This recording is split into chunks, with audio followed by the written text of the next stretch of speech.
ഒരു ദിവസത്തേക്കായി ഇനി ഒരുപാട് പണം ചിലവഴിക്കേണ്ട.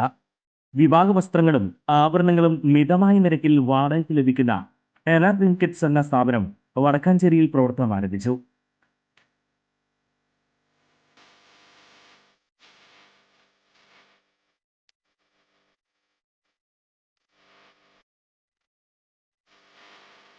സേവർ ചിറ്റപ്പള്ളി MLA ഉദ്ഘാടനം ചെയ്തു.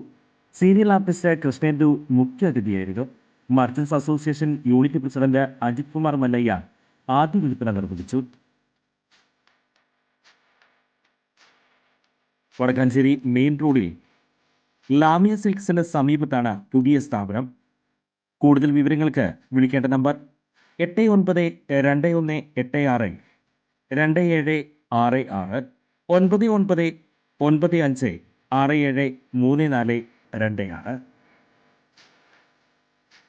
പെരിയ ഇരട്ടക്കൊലക്കേസിൽ മുഴുവൻ പ്രതികൾക്കും ശിക്ഷ ലഭിക്കാതെ പോയത് CPIM കോൺഗ്രസ് കള്ളക്കളി മൂലമെന്ന് BJP സംസ്ഥാന അധ്യക്ഷൻ കെ സുരേന്ദ്രൻ. കോൺഗ്രസിന്റെ ഒരു വിഭാഗം പ്രതികളെ രക്ഷിക്കാൻ ശ്രമിച്ചെന്നും കെ സുരേന്ദ്രൻ ആരോപിച്ചു. അതിനിടെ തൃശൂരിലെ കേക്ക് വിവാദത്തിലും കെ സുരേന്ദ്രൻ പ്രതികരിച്ചു. വെറും ഒരു മേയറെ മാത്രമല്ല കണ്ടത്, 10 ലക്ഷം കേക്കുകൾ നൽകിയിട്ടുണ്ട്. തൃശൂരിൽ വിജയിച്ചത് മേയറുടെ മാത്രം വോട്ട് കൊണ്ടല്ല, ജനപിന്തുണ കൊണ്ടാണെന്നും കെ സുരേന്ദ്രൻ പറഞ്ഞു. ഇടതുപക്ഷ നേതാവിൽ നിന്ന് ഇത്തരം പ്രതികരണം പ്രതീക്ഷിച്ചില്ല. സുനിൽകുമാർ ക്രിസ്മസ് ആശംസകൾ നേർന്നില്ലെന്നും കെ സുരേന്ദ്രൻ പറഞ്ഞു. കൂടുതൽ വാർത്തകൾക്ക് ഞങ്ങളുടെ ചാനൽ സബ്സ്ക്രൈബ് ചെയ്യുക. ഫേസ്ബുക്ക് ഫോളോ അപ്പ് ചെയ്യുക. വാർത്തകൾ വേഗത്തിലറിയാൻ Anytime News.